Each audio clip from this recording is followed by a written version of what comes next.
గౌరవ విప్పు బల్మూరి వెంకట్ గారు, గౌరవ ప్రభుత్వ విప్పు బీర్ల ఐలయ్య గారు, ముగ్గురం విప్లం అందుబాటులో ఉన్న ఎమ్మెల్యేలందరినీ ఇక్కడ పిలిచి రాష్ట్రంలో జరుగుతున్నటువంటి బీఆర్ఎస్ బీజేపీ చేస్తున్నటువంటి అసత్య ప్రచారాల మీద మాట్లాడుతున్నటువంటి క్రమంలో వితిన్ ద పార్టీలో జరుగుతున్నటువంటి పరిణామాల మీద కూడా గౌరవ విప్పులు, గౌరవ ఎమ్మెల్యేలు, ఎమ్మెల్సీలు అందరం కూడా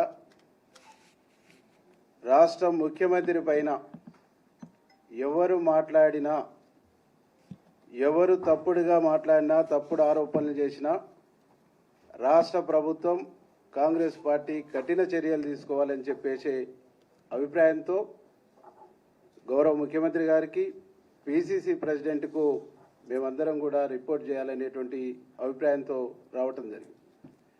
అంటే కాంగ్రెస్ పార్టీలో ఉంటున్నటువంటి వ్యక్తులు ఈరోజు రాష్ట్ర అధినేత సీఎం నిర్ణయాన్ని తప్పుపట్టడం అంటే, ఈ నిర్ణయాన్ని తప్పుపడుతున్నటువంటి వ్యక్తులు, నిర్ణయాన్ని వ్యతిరేకిస్తున్నటువంటి వ్యక్తులు ఈ పార్టీలో ఉండే నైతిక అర్హత లేదనేటువంటి ఒక అభిప్రాయాన్ని కూడా మేము రావటం జరిగింది.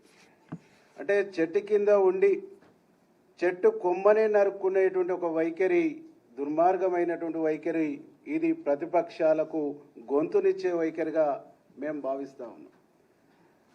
కొండ సురేఖ గారు క్రమశిక్షణ సంఘం ఇచ్చినటువంటి నోటీసుకు, షోకాజుకు సమాధానం ఇస్తూ నాకు సంబంధం లేదన్న. నీకు సంబంధం లేదన్నప్పుడు నీ బిడ్డ మాట్లాడిన మాటల్ని ఎందుకు ఖండించలేదు? ఎందుకు నువ్వు క్యాబినెట్ మినిస్టర్గా, క్యాబినెట్ మంత్రిగా, కలెక్టర్గా, క్యాబినెట్లో ముఖ్యమంత్రితో కలెక్టర్గా పనిచేస్తున్నటువంటి వ్యక్తులుగా ఖండించవలసినటువంటి బాధ్యత నీ పైన ఉన్నదా లేదా అని చెప్పేసి ఈ సందర్భంగా మేము అడుగుతాము. మీరు చేస్తున్నటువంటి తప్పుల్ని, మీరు అనుసరిస్తున్నటువంటి తప్పులకు, మీరు మాట్లాడుతున్నటువంటి తప్పుడు భాషకు ప్రభుత్వం, ముఖ్యమంత్రి మూల్యం చెల్లిస్తుండ్రు. కానీ మీరు మాత్రం ఆ పదవిలో ఎంజాయ్ చేస్తూ మీ ఎంటర్టైన్మెంట్లో ప్రభుత్వానికి, పార్టీని ఇబ్బంది పెట్టేటువంటి ఒక ప్రయత్నం చేస్తున్నారు అనేటువంటి విషయాన్ని ఈ సందర్భంగా మేము గుర్తు చేయదలుచుకున్నాం. కాబట్టి సమంత విషయంలో మాట్లాడినా, ఏ విషయంలో మాట్లాడినా ఎప్పుడూ మీ భాష పార్టీకి తలనొప్పిగానే ఉంది, పార్టీకి తలనొప్పి తెచ్చేటువంటి విధంగానే ఉంది, పార్టీకి నష్టదాయకంగానే ఉంది, పార్టీకి నష్టం కొని తెచ్చేటువంటి విధంగానే ఉన్నది. కాబట్టి ఈ భాష మాట్లాడుతున్న, ఈ యాక్టివిటీ ఉన్నటువంటి వ్యక్తులపైన పార్టీ పిసిసి ప్రెసిడెంట్ గారు కానీ, ఏఐసిసి కానీ కఠినమైనటువంటి నిర్ణయాలు తీసుకోవాలనేటువంటి ఒక ఆలోచనతో మేము ఈరోజు మాట్లాడటం జరిగింది. మేమందరం కూడా ఒకటే కోరుతా ఉన్నాం.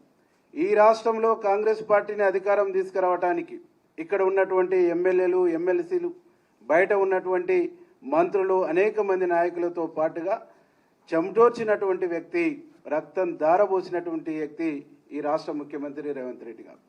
వారికి తోడుగా వారి కుటుంబం కూడా, వారి బ్రదర్స్ కూడా చెమటోర్చినటువంటి విషయం తెలంగాణ సమాజానికి తెలుసు. కానీ పనిగట్టుకొని ప్రతిపక్షాలు వారిని వీక్ చేయడానికి ప్రయత్నం చేస్తారు, ప్రతిపక్షాలు వారి మీదనే దాడి చేస్తుంటారు. వితిన్ ద పార్టీలో ఉన్న కొంతమంది వివిధ జిల్లాలలో కావాలని ప్రభుత్వాన్ని, ముఖ్యమంత్రిని వీక్ చేసేటువంటి ఒక దుర్మార్గమైనటువంటి ఆలోచనతో పనిచేస్తూ ఉన్నారు. వారిపైన కఠినమైనటువంటి వైఖరితో, కఠినమైనటువంటి నిర్ణయాలు పార్టీలో ఉండాలని చెప్పేసి మేము పార్టీని కోరబోతా ఉన్నాం. దాంతోపాటుగా గౌరవ ముఖ్యమంత్రి గారు కూడా మేము విజ్ఞప్తి చేస్తా ఉన్నాం. ఇట్లాంటి వ్యక్తులు పార్టీకి, ప్రభుత్వానికి నెత్తినొప్పిగా తయారైనటువంటి వ్యక్తుల్ని ప్రభుత్వం నుంచి, ప్రభుత్వ బాధ్యతల నుంచి తప్పించాలని కూడా మేము గౌరవ ముఖ్యమంత్రిని డిమాండ్ చేస్తూ ఉన్నాం.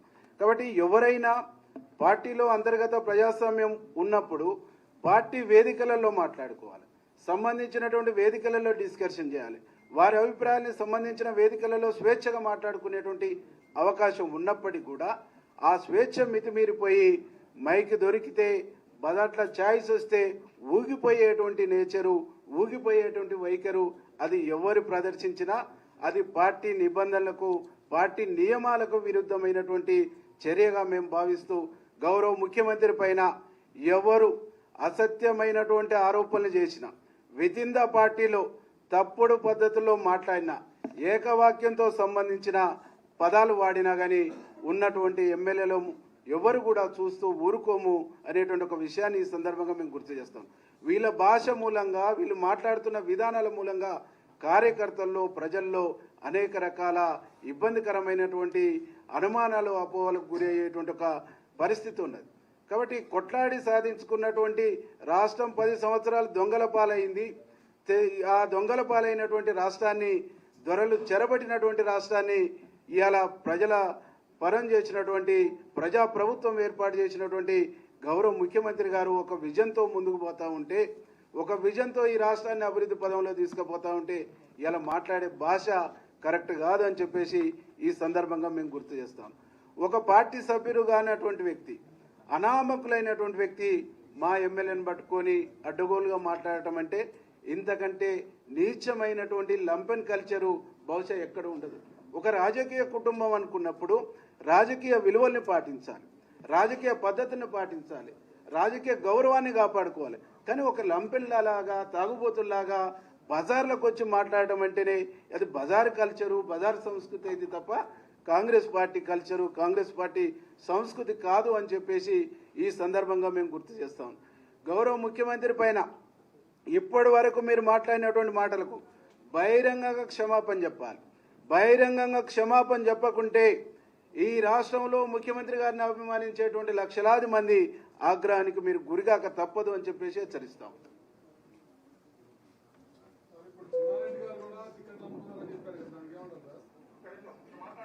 ఎవరు మాట్లాడినా, ఏ వ్యక్తి మాట్లాడినా వితిన్ ద పార్టీలో ఉన్నప్పుడు పార్టీ వేదికలలో మాట్లాడాలి. సంబంధించినటువంటి వారి బాధ్యుల కాడ చర్చించుకోవాలి. వారికి వచ్చినటువంటి అవకాశం, ఏ వేదికలో అవకాశం వస్తే ఆ వేదికలో మాట్లాడాలి. కానీ బయట మాట్లాడటం అంటేనే అది పార్టీ నియమావళికి విరుద్ధం.